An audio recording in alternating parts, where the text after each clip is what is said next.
यहाँ पे शामिल किए हैं। आप वीडियो को लाइक कर दें और समस्त ग्रुप में शेयर करें। देखते हैं पहला प्रश्न, शिशुनाग वंश का अंतिम राजा या शासक कौन था? शिशुनाग वंश का अंतिम शासक था नंदीवर्धन। तो इस प्रकार से सी सही उत्तर होगा। नेक्स्ट प्रश्न देखते हैं, रेन गेज क्या मापता है?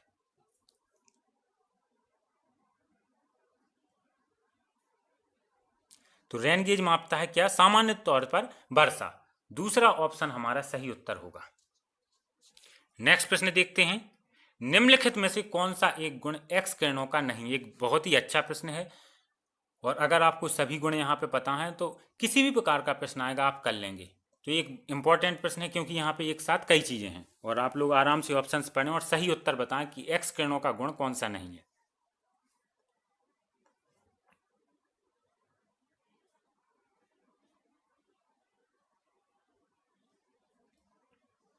तो फ्रेंड्स, अगर मैं बात करूं एक्स किरणों की तो इनका तरंग दैर्ध्य बहुत कम होता है। क्या होता है? इनका तरंग दैर्ध्य बहुत ही कम होता है। दृश्य प्रकाश की तुलना में भी इनका तरंग दैर्ध्य बहुत कम होता है और तरंग दैर्ध्य कम होता है इसलिए इनकी ऊर्जा अत्यधिक होती है। तो अगर डी ऑप्शन की बात की जाए तो ये ऑप्शन सही है, एक्स किरणों का गुण है। और सी ऑप्शन पर जहाँ पदार्थ में इनकी वेदन क्षमता अधिक होती है, जब इनकी ऊर्जा अधिक होगी तो पदार्थ को भेदने की क्षमता भी अधिक होगी, अर्थात वेदन लंबाई या वेदन क्षमता भी अधिक होगी। तो सी कथन भी सही है।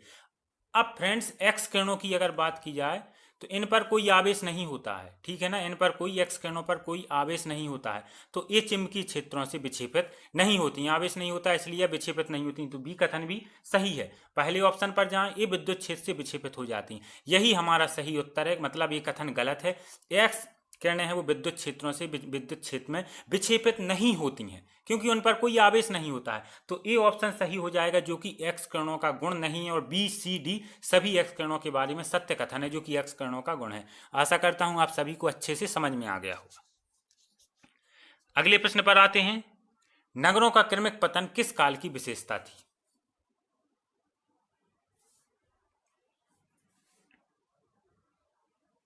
तो नगरों का क्रमिक पतन किस काल की विशेषता थी? गुप्त काल। ए ऑप्शन सही उत्तर होगा। नेक्स्ट प्रश्न पर आते हैं, वेलिंगटन द्वीप कहां स्थित है?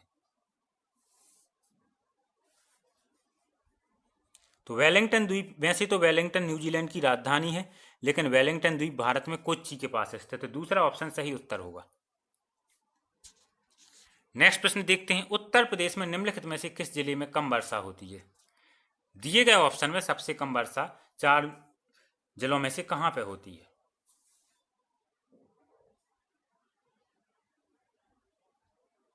तो सही उत्तर हो जाएगा मथुरा। सी ऑप्शन सही उत्तर हो जाएगा। दिए गए चारों ऑप्शन में मथुरा में सबसे कम वर्षा होती है।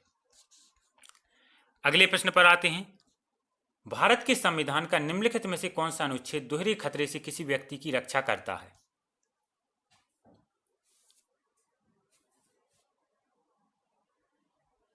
तो दोहरे खतरे से रक्षा करता है अनुच्छेद 20।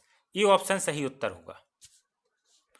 अगला प्रश्न देखते हैं, राज्यसभा के वर्तमान उपसभापति कौन है?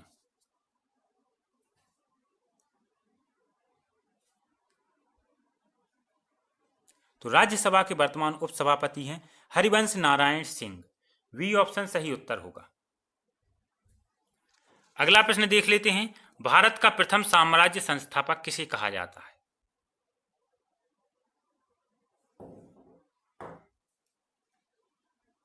भारत का प्रथम साम्राज्य संस्थापक कहा जाता है महापद्मनंद को। ये ऑप्शन सही उत्तर होगा।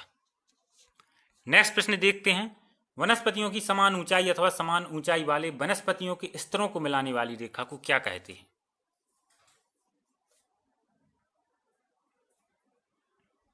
तो सही आंसर हो जाएगा आइसोफाइट। तीसरा ऑप्शन सही उत्तर होगा। अगले प्रश्न पर आते हैं, एक समतल दर्पण द्वारा बनाए गए प्रतिबिंब के बारे में निम्नलिखित में से कौन सा एक सही नहीं है? तो आपको नियम पता होंगे समतल दर्पण से किस प्रकार से प्रतिबिंब बनता है, तो वह कथन आप बताएं जो उसके बारे में सत्य नहीं है।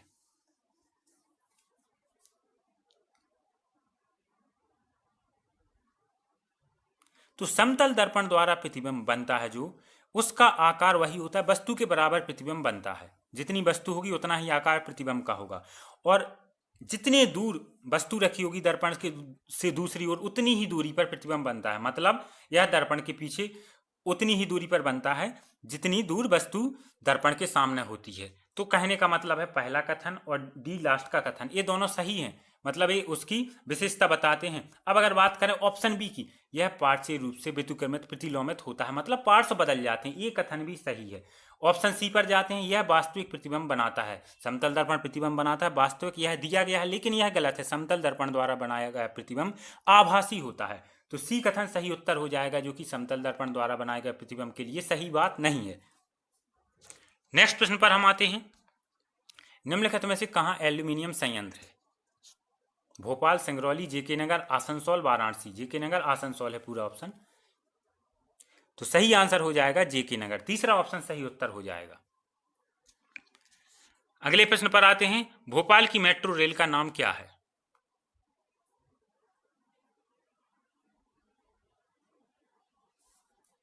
तो सही उत्तर फ्रेंड्स हो जाएगा राजा भोज, बी ऑप्शन सही आंसर होगा। अगला प्रश्न देख लेते हैं, वर्तमान में उत्तर प्रदेश के डीजीपी कौन है? उत्तर प्रदेश के डायरेक्टर जनरल ऑफ पुलिस। तो सही आंसर फ्रेंड्स होगा हितेश चंद्र अवस्थी, तीसरा ऑप्शन सही उत्तर होगा। अगला प्रश्न देखते हैं, कृति सियार उल मुताखिरिन जो प्लासी का युद्ध 1757 का वर्णन करती किसके द्वारा लिखी गई? सीधा सीधा पूछा गया है, सियार उल मुताखिरिन किसके द्वारा लिखी गई? तो सही उत्तर होगा Ghulam Hussain, C option friends सही उत्तर हो जाएगा। अगले प्रश्न पर आते हैं, पांड्य वंश की राजधानी कहां थी?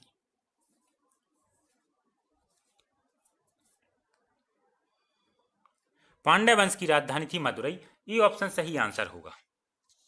नेक्स्ट प्रश्न देखते हैं, निम्नलिखित में से कौन सी नदी सीधे आकर गंगा में मिलती है?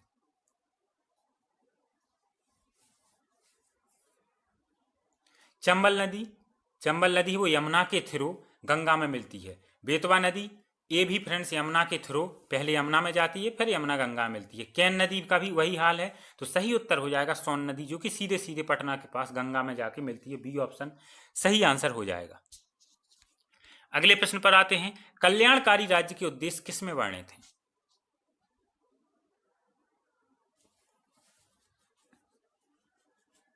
कल्याणकारी राज्य के उद्देश्य किसमें वर्णित हैं? राज्य के नीति निर्देशक तत्वों में, ये ऑप्शन सही उत्तर होगा।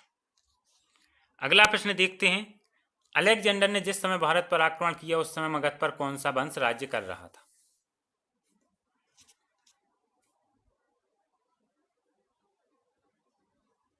तो सही उत्तर फ्रेंड्स हो जाएगा नंद, ये ऑप्शन सही आंसर होगा। नेक्स्ट प्रश्न देखते हैं, तत्वबोधिनी सभा की स्थापना किसके द्वारा की गई थी?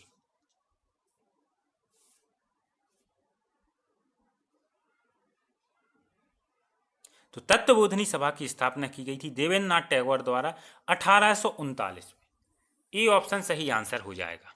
नेक्स्ट प्रश्न देखते हैं, बिग बैंग सिद्धांत किसने दिया?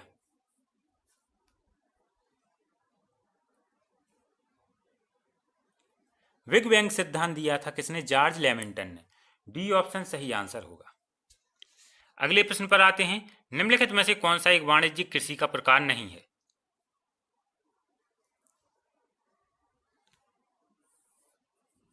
तो सही उत्तर होगा गहन निर्वाह कृषि, जो कि निर्वाह करने के लिए कृषि का एक प्रमुख प्रकार है, डी ऑप्शन सही आंसर होगा। अगले प्रश्न पर आते हैं, किसी परिदर्शी में दो समतल दर्पण रखे जाते हैं किस प्रकार से? एक दूसरे के समांतर या लंबवत या 45 डिग्री के कोण पर या 60 डिग्री के कोण पर। परिदर्शी क्या होता है? कूटनीति के लिए इसका बहुत उपयोग किया जाता है। यह एक प्रकाशक यंत्र है जिसके द्वारा प्रेक्षक छिपा रहकर भी अपने चारों ओर के वातावरण को देख सकता है। इसका उपयोग पनडुब्बी, युद्धपोत, क्रूजर, युद्ध क्षेत्र में छिपे सैनिकों द्वारा एवं तोपखाने के तोपची अफसर द्वारा लक्ष्य को देखने और युद्ध के समय इसका खास तौर पर प्रयोग किया जाता है परिदर्शी का, क्योंकि जैसा कि बताया इसमें प्रेक्षक है वो छिपा रहता है और दूर की वस्तुएं देख सकता है। तो इसमें सही आंसर क्या हो जाएगा?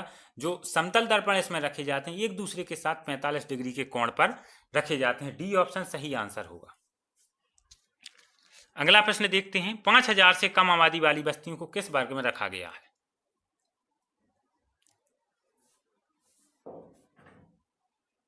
तो सही उत्तर हो जाएगा चौथा ऑप्शन वर्ग भी आई, चौथा ऑप्शन सही आंसर होगा। अगले प्रश्न पर आते हैं, निम्नलिखित में से कहां जस्ता प्रगालक लगा है?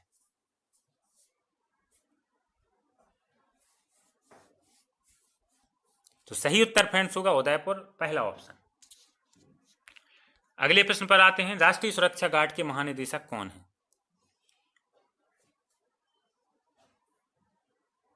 राष्ट्रीय सुरक्षा गार्ड के महानिदेशक हैं अनूप कुमार सिंह, सी ऑप्शन सही उत्तर होगा।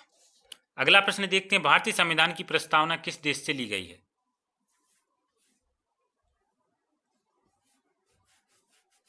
तो प्रस्तावना को लिया गया अमेरिका से, डी ऑप्शन हमारा सही आंसर होगा।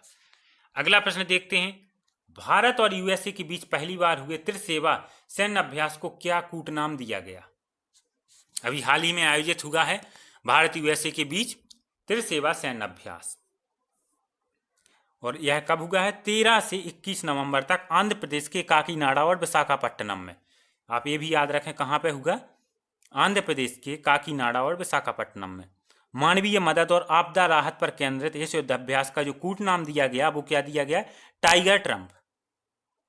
ठीक है, और टाइगर ट्रायम्फ दिया गया है वो किसके कारण दिया गया है? यह नाम अमेरिका की इंडो पैसिफिक रणनीति का एक हिस्सा है। तो सही उत्तर हो जाएगा ऑप्शन सी, बाघ विजय, सी ऑप्शन सही उत्तर होगा। नेक्स्ट प्रश्न देखते हैं, निम्नलिखित में से कौन सा एक भूमि उपयोग वर्ग नहीं है?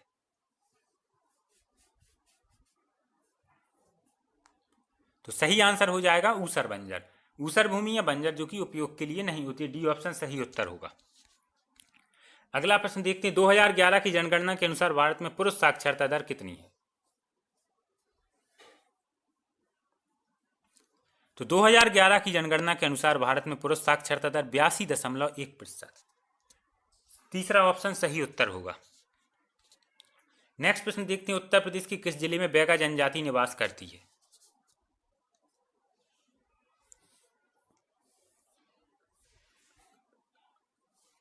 तो सही आंसर होगा सोनभद्र, सी ऑप्शन सही आंसर हो जाएगा। सोनभद्र में बैगा जनजाति रहती है। अगले प्रश्न पर आते हैं, चौथी बौद्ध संगीति किस शासक के काल में हुई? तो सही आंसर फ्रेंड्स हो जाएगा कनिष्क, ये ऑप्शन सही उत्तर होगा। नेक्स्ट प्रश्न देखते हैं, हैनसांग के समय सूती कपड़ों के लिए कौन सा प्रसिद्ध नगर था?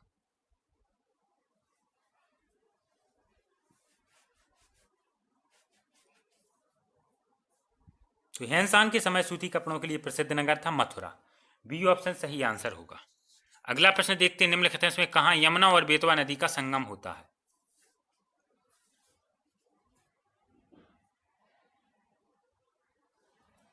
तो यमुना और बेतवा नदी का संगम होता है कहां पे? हमीरपुर में, तीसरा ऑप्शन सही उत्तर होगा।